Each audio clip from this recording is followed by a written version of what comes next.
Começou o Hashtag Educa, a nossa conversa sobre educação aqui na Multirio, na NET, no canal 26, pelo Facebook da Multirio também.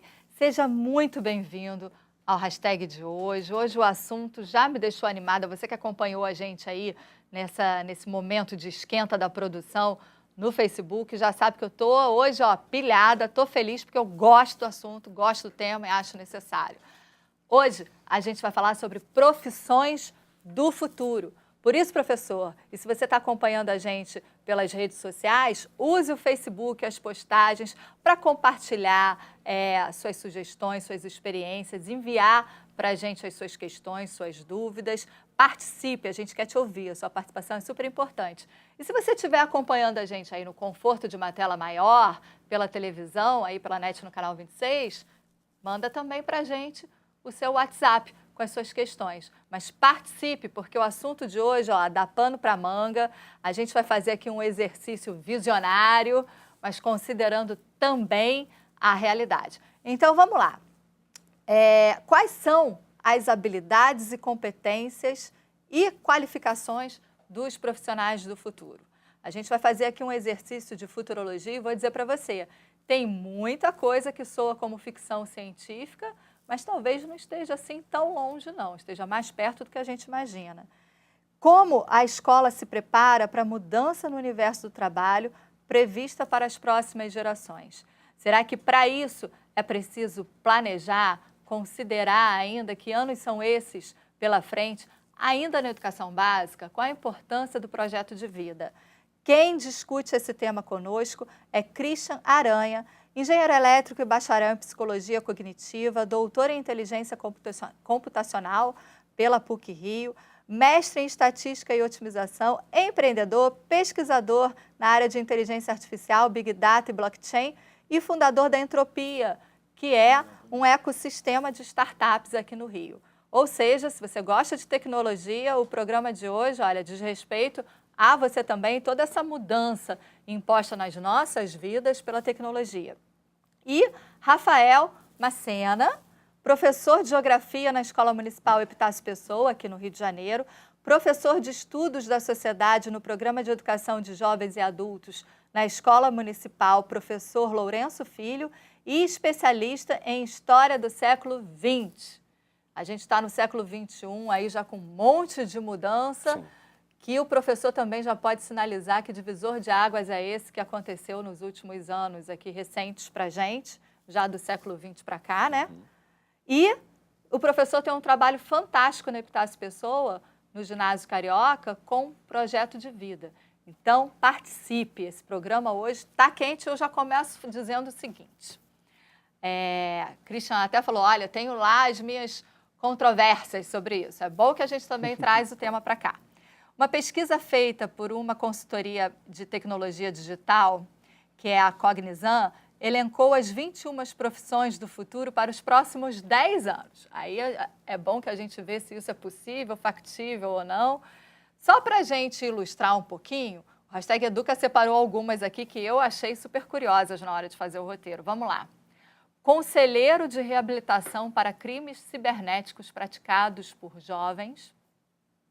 Designer de voz para plataformas digitais de inteligência artificial, auditor de algoritmo, eu confesso, gente, que eu não tenho nem a capacidade de abstrair isso, não tem como. Auditor de algoritmo, previsor de calamidades cibernéticas, nossa, consultor de fazendas verticais, arquiteto de marés, e nesse daqui especificamente eles salientaram a cidade do Rio de Janeiro como um possível lugar para desenvolvimento dessa profissão, que o objetivo é conter o impacto da subida do nível do mar nas cidades litorâneas. Nossa. Christian, está muito longe ou as tecnologias, essa parte toda digital, realmente mudou a nossa maneira de ver até a geografia, o movimento das marés, a capacidade de crescer uma cidade, de trabalhar a quantidade de dados absurdas que a gente tem. Que cenário que a gente tem atualmente? Que profissões são essas para daqui a alguns anos? Então, mudou, tecnologia digital mudou muita coisa e está mudando muito rápido. Esse que é o problema. A gente, não só a gente, como as instituições também não estão conseguindo acompanhar isso direito.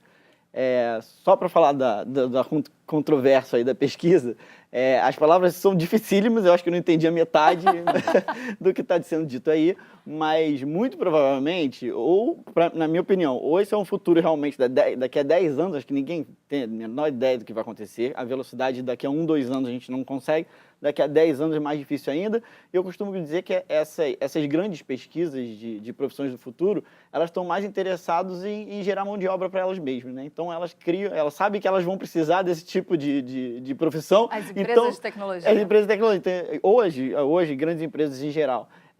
Então elas já dizem para orientar os alunos, olha só, estuda isso porque eu vou precisar desse tipo de mão de obra, né? Elas estão mais preocupadas com elas mesmas do que com o futuro dos profissionais mesmo, que é o que eu estudo um pouco mais. Então, já avançando na pergunta que você falou, acho que prever futuro para 10 anos é impossível, mas o que a gente faz hoje em dia muito é prever o que a gente já tem, que já é futuro para muita gente, né? Então, eu costumo dizer que as coisas já existem, elas são só mal distribuídas, né? A tecnologia já existe. Imagina, você vai no núcleo lá da NASA, do MIT, até muita coisa aqui no Brasil mesmo, já tem muita coisa legal, só que até isso ficar viável economicamente, ou poderes políticos permitirem que isso chegue a todo mundo, demora. Então, essa parte toda de programação, de inteligência artificial e tudo mais, já tem muita coisa legal que a gente pode falar hoje por aqui. Agora, professor, eu vou trazer ao longo como exercício mesmo futurológico, assim, para a gente fazer aqui, eu vou trazer algumas das profissões ainda para frente, porque eu ainda fiquei pensando, gente, como que pode isso? Estou me sentindo no filme dos Jetsons, né? Uhum. Ou no Minority Report, porque eu falei, como é que isso daqui a 10 anos?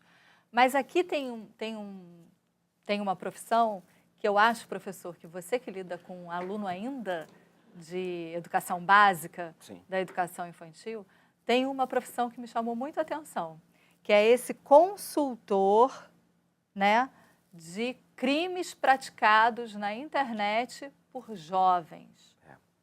Como que a juventude hoje, que você vê na sala de aula, lida com esse tanto de informação que a gente tem, e se eles têm a percepção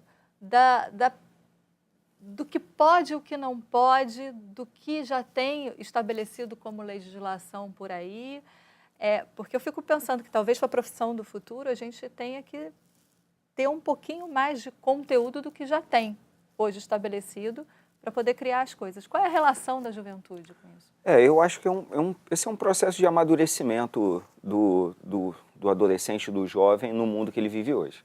Ele tem acesso a diversas fontes de informação. Essa informação ela é cada vez mais livre e até para alunos que nós trabalhamos que não são alunos de maior renda, né, alunos das classes populares, filhos de trabalhadores, eles também têm acesso a esse tipo de conteúdo. Sim. E a gente sabe que existe um padrão construído, tanto de beleza quanto de comportamento, etc. E que muitas vezes, para você não se sentir excluído, né, você o adolescente, ele acaba criando também esses padrões e leva eles para dentro da escola. E muitas vezes ali dentro da escola ele não pode fazer uma piada com um colega ou fazer alguma brincadeira ofensiva. Conosco, nós professores, o corpo diretivo ouvindo. Então ele vai para as redes sociais. E aí nas redes sociais, o famoso cyberbullying, né, a gente tem que tentar mostrar para ele a importância de, primeiro, entender que ser um espaço livre também significa ser um espaço de respeito, um espaço de diversidade, e que a partir do momento que o aluno identificar a utilidade daquele tipo de mídia, que ele possa usá-la não para denegrir a imagem do colega, mas principalmente para promover o crescimento, trocar conteúdo, como o professor comentou, a importância da mídia e o seu papel dentro da escola junto com os alunos, eu acho que é essa. Eu acho que você falou uma coisa interessante, porque assim, tem queixas de professores no país inteiro sobre o uso das plataformas de redes sociais, inclusive para marcar briga de aluno fora do horário da escola. Você é professor, você sabe disso. A gente sabe dessa É o uso das redes sociais. E aí, quando eu vi assim, consultor para crimes cibernéticos, de alguma maneira essa tecnologia toda interfere no professor do futuro. Sim. Porque o professor passa a ter um papel diferente nesse futuro, não? E muitas vezes o aluno ele recebe imagens, conteúdos denegrindo a imagem de um colega, e o fato dele possuir no celular dele aquele conteúdo já é a configuração da participação dele nesse crime. Né? E aí essa orientação é muito importante, essa profissão realmente ela tende a crescer, porque... né? E talvez ser ocupada um pouco mais pelos professores, Sim, não? Tem esse papel também, né? Mais um papel que cabe ao professor, que ele não pode fugir, ele não é apenas hoje um transmissor de conteúdo, ele não pode mais ser, ele tem que ser um formador. Um educador no sentido mais amplo dessa palavra. Você vê que, como ele está dizendo, o papel do professor está mudando, né? A gente tinha um professor antigamente, isso faz parte de uma reforma educacional que não é exatamente do governo, é uma reforma educacional da sociedade. A sociedade está planetário, né? Tá demandando isso, né? O professor não é mais aquele que tinha o suposto saber e você ia para a sala de aula e tudo que ele falava você anotava e aquele era o ponto de acesso ao conhecimento que você tinha. Hoje não, a gente tem a internet com acesso a conhecimento que vem do mundo inteiro, com muito pouco censura, o que chega a ser um perigo em determinados momentos, como o professor está falando, né? Mas aí o próprio aluno consegue ter acesso ao conhecimento pela internet, dentro de casa, ele consegue ter acesso ao próximo que ele se identifica, como o professor disse, ele se encontra na internet mais facilmente, porque na internet ele tem acesso a muito mais gente do que indo para a escola, né? Que ele tem acesso a algumas pessoas. Então, o papel do professor, eu entendo hoje, está mais como um moderador dessa história toda, mais como um transmissor de valores, né? Para esses indivíduos, para que eles tenham uma orientação civilizatória dali para frente. E aí, de novo, é super importante não ficar só na tecnologia, em casa, na internet, e ir ao encontro do outro, né? Ir para a escola muito mais para o encontro do outro, muito mais para a inclusão num grupo, né? Da participação em rede, que no final das contas, essa é uma das grandes habilidades do ser humano, que o computador vai pegar. A nossa capacidade de se movimentar em rede é muito forte. Isso, né? Tem lá naquele livro, né? Do Homo Sapiens, né? Que ele diz a história toda do Homo, e nós chegamos até aqui e sobrevivemos a várias outras espécies, principalmente pela nossa habilidade de trabalhar em rede. A gente não é o mais forte de todos. A gente ganhou lá do Neandertal, que era muito mais forte que a gente. Pelo grupo, né? Porque o grupo se juntava e se comunicava, e aí a gente derrotou eles, entendeu? Então é isso que a gente tem como forte. Essa questão da solidariedade numa sociedade muito competitiva, apesar de aparentemente ser inconcebível, o que eu vou desenvolver no meu aluno? Solidariedade ou capacidade de competir? Essas coisas não estão dissociadas, muito pelo contrário. No futuro, e já no presente, né, como o professor comentou, aquele que tem mais destaque é aquele que tem a melhor capacidade de ser solidário com o próximo e de receber a ajuda do outro. Sem dúvida. Tem umas habilidades aqui, que essa pergunta estava mais para o final, mas eu vou trazer porque ela cabe aqui, né, que coloca como possíveis habilidades para as profissões do futuro, entre outras coisas, tem a capacidade de nós, seres humanos, nos relacionarmos com as máquinas, que estão cada vez mais presentes nas nossas vidas. Você falou de inteligência artificial. Eu vejo, por exemplo, os bancos anunciando para 2019, quase tudo agora vai ser por inteligência artificial, sistema bancário, ou seja, a gente já usa aqui pelo celular, né? Outro dia eu ouvi da minha estagiária, mas você ainda vai ao caixa eletrônico? Você vai ao banco fisicamente? Eu me senti jurássica com a estagiária de 25 anos, porque ela resolvia tudo pelo celular. Então, é a capacidade da gente se relacionar com as máquinas, mas também se relacionar com o humano, porque o humano acaba programando as máquinas. E aí, olha só, capacidade de adaptação contínua, aprender a aprender, né? A gente que lida com a educação gosta muito desse conceito. Capacidade de abrir-se ao novo e ao inimaginável, atualização constante, autonomia, capacidade de interação, né, com a máquina e com as pessoas também, colaboração, comunicação, empatia e solidariedade. Olha, muito bom. Então, eu acho que é legal, vou pegar o gancho que você falou da inteligência artificial, né? Por que a inteligência artificial, que é uma das minhas especialidades, desempenha um papel importante nesse assunto da profissão do futuro? Porque talvez o nosso maior competidor hoje não é nem o outro, é o computador. O computador hoje está avançando muito rápido, a inteligência artificial nos últimos 10 anos progrediu muito enquanto de algoritmos de inteligência e está, sim, ocupando várias posições que nós humanos ocupavam, né? Então, quando você fala de profissão, você tem um aspecto econômico aí, né?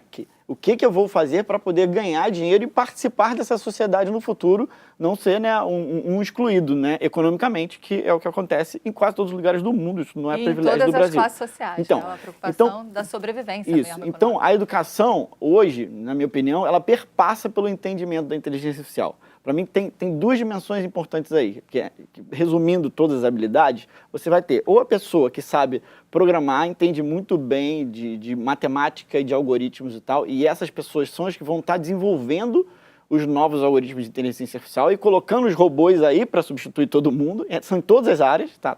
Acho que poucas áreas se salvam. E a gente tem uma outra vertente super importante, que acho que cada mês a gente vai ter que pegar para o nosso lado, que são várias dessas que você listou, é o contato humano, né? Em inglês a gente chama de people skills. Então é a habilidade da gente nos relacionar com outro ser humano. Isso implica carisma, liderança, né? Empatia. Então, eu acho esse um assunto interessante, porque muita gente acha que assim, a inteligência artificial, o que ela vai mudar é o nível de qualificação educacional das pessoas. Então você tem que estudar para não ser derrotado pelo computador. E não é exatamente assim. O que acontece é o seguinte, um exemplo super interessante é de medicina, né? O médico estuda a beça, estuda 7 anos, mais do que talvez qualquer outro profissional, e hoje, obviamente, eles têm um serviço excelente, atende a todo mundo, mas eu aposto, com qualquer um que está nos escutando aqui agora, que um computador iria fazer um diagnóstico melhor do que qualquer médico no futuro. Então, um médico super especializado, ele está fadado a perder a profissão dele. Enquanto que um enfermeiro ou um técnico de enfermagem, que estuda muito menos, mas ele tem a experiência humana, esse vai demorar muito para perder o seu emprego. Porque na hora que você estiver lá na cama sofrendo, você não quer um computador ao seu lado. Você quer uma mão segura para você conseguir aguentar o tranco, entendeu? Esse comentário que ele fez é muito pertinente, muito interessante mesmo, porque o acesso ao conteúdo ele é livre nas redes sociais, na internet, qualquer outra questão. Mas o contato humano, como você citou, do professor com o aluno, essa relação que é estabelecida é quase que insubstituível. A incapacidade, muitas vezes, por diversos fatores, da criança ter dentro de casa o carinho, a atenção que ele tem, por exemplo, na escola. Na nossa escola, o nosso horário é integral. Então, os alunos ficam de 7h30 às 14h30. Eles relatam várias vezes, olha, eu fico mais tempo com vocês aqui do que com a minha família em casa. E aí eu falo, eu também, porque eu também trabalho à noite, então eu costumo dizer que na verdade, né? eu moro no trabalho e visito a minha casa de vez em Mas quando. cada vez mais. É um contato maior com os filhos com os meus alunos e até com os filhos dos meus alunos da noite do que com a minha família. Então, essa relação de empatia é importantíssima. Agora, você trabalha projeto de vida na escola com os seus alunos. De repente, você que está acompanhando o Hashtag Educa não sabe muito bem como é que funciona essa abordagem, essa metodologia do projeto de vida. Vamos lá, professor, como é que é? É muito interessante, é uma inovação assim, que foi implantada nos ginásios cariocas e que eu acredito que é um passo à frente da educação municipal frente a outras redes. Os alunos da nossa escola estão no 7º, 8º, 9º ano. A gente tem um programa de projeto de vida para o 7º, para o 8º e para o 9º. A ideia é que ele seja uma construção. No 7º ano, onde são criadas todas as bases que ele vai necessitar para se desenvolver enquanto aluno, ser humano e profissional. Então, são questões associadas à organização do tempo, à ética, a relações pessoais, a superar as suas limitações criadas, de repente, de fora. Enfim, no 7º ano a gente desenvolve essa base.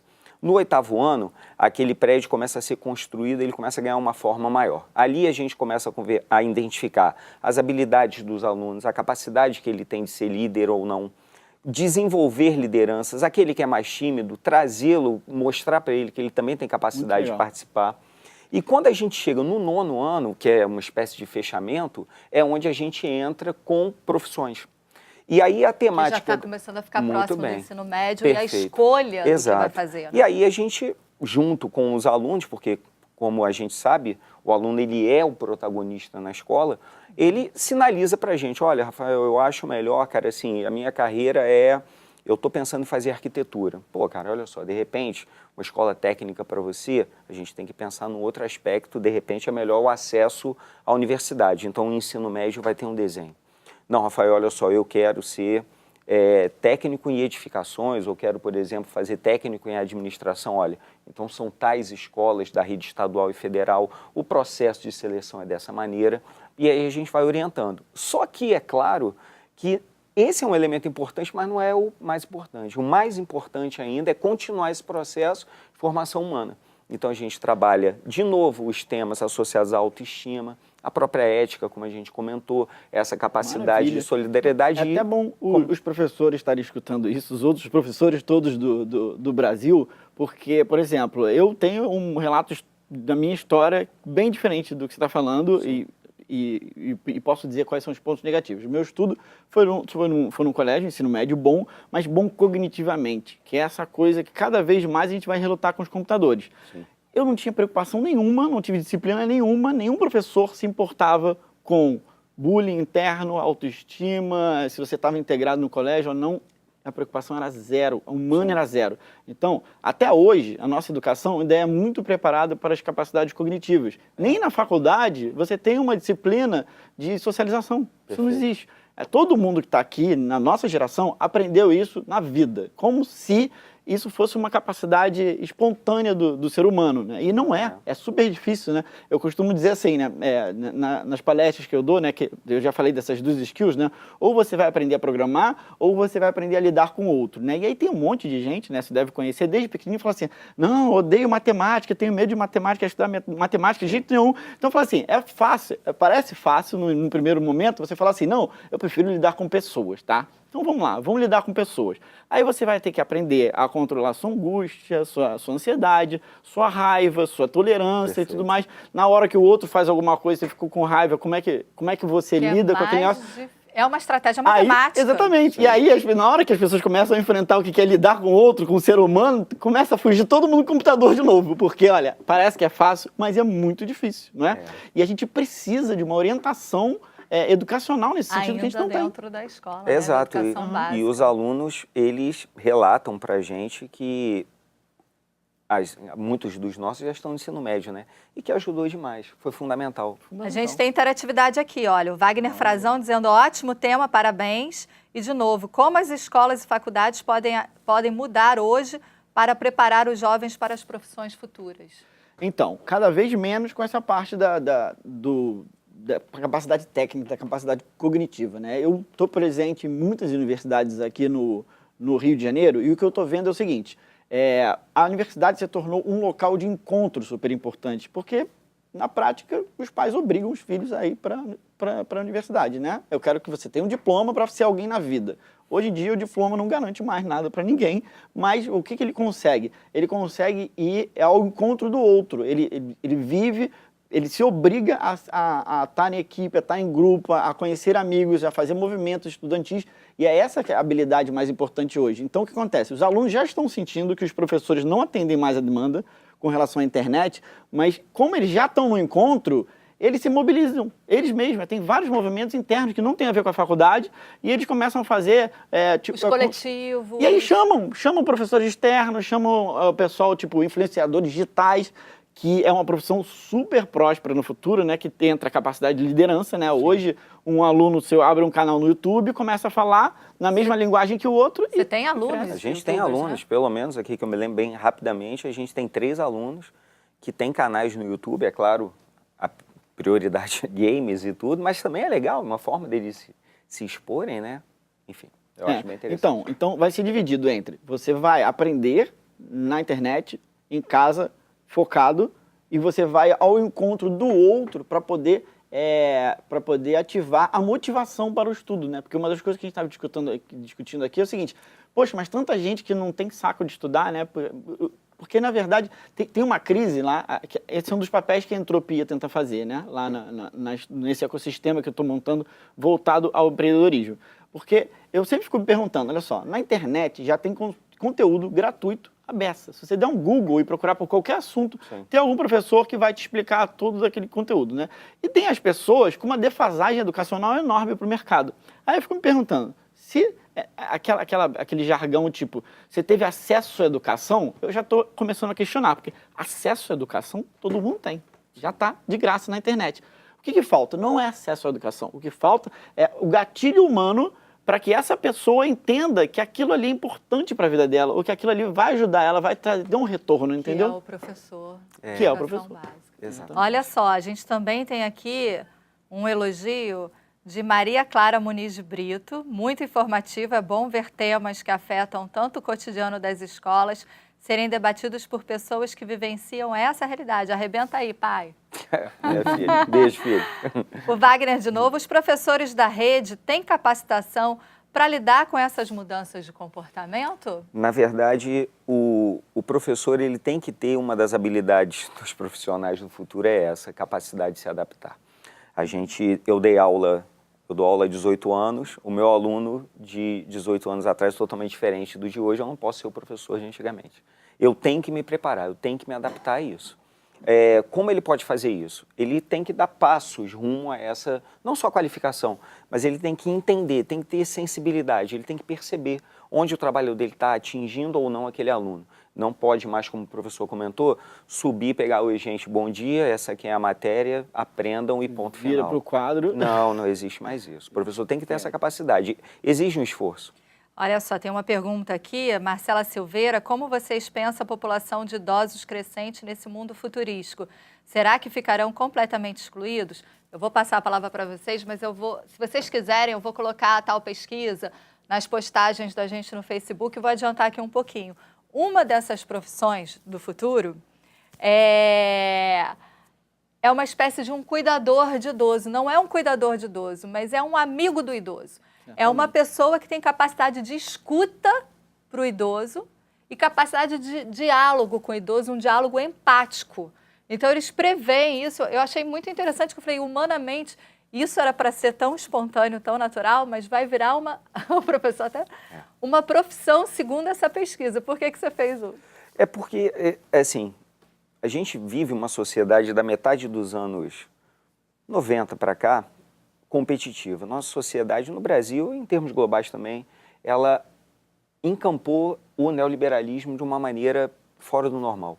Então, a gente tem essa justificativa de qual? Eu tenho que resolver o meu problema. Se o meu problema significa deixar um idoso da minha família de lado para resolver o meu problema financeiro, eu tenho que fazer isso. E acompanhando isso, há um processo de envelhecimento da população mundial.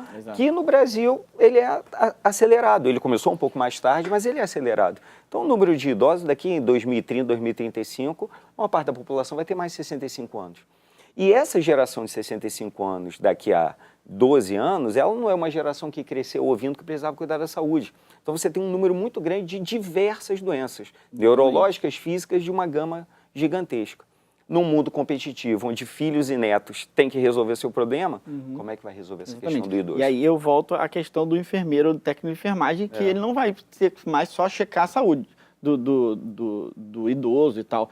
Ele tem que ser um psicólogo, ele tem que ser uma pessoa que conversa, que estimula ele, porque assim, gente, cada vez menos o idoso é uma pessoa incapaz que está excluída da sociedade. O idoso, com a rede social, com a internet, ele está completamente incluído. Exatamente. Ele consegue contribuir. Eu vejo hoje, tem pessoas de 90 anos completamente ativos, entendeu? Não precisa mais interpretar aquele idoso como aquele cara que vai ficar encostado, dá para estimular. Então, aí a gente vai ter que ter profissionais para isso. Do mesmo jeito que as crianças precisam de estímulo para ir lá estudar, a gente vai precisar fazer a mesma coisa com os idosos. Na verdade, todo mundo vai precisar de estímulo. Olha só, a gente já está indo para os minutos finais, já falaram aqui no meu ponto. Eu estou arrasada, porque eu adoro o assunto. Professor, por favor, entre no nosso Facebook, coloque mais conteúdo. Sim. Christian, entre também. Coloque suas pesquisas, traz para a gente seus papers, coloca ali sua experiência. Vamos debater esse assunto que é extremamente importante. Educação básica, ensino médio, graduação, pós, enfim, é importante para todo mundo. Obrigada pela companhia. Você que seguiu a gente aqui no #Educa já sabe que tem mais conteúdo no Facebook, no portal da Multirio. E eu aguardo vocês no próximo #. Até lá!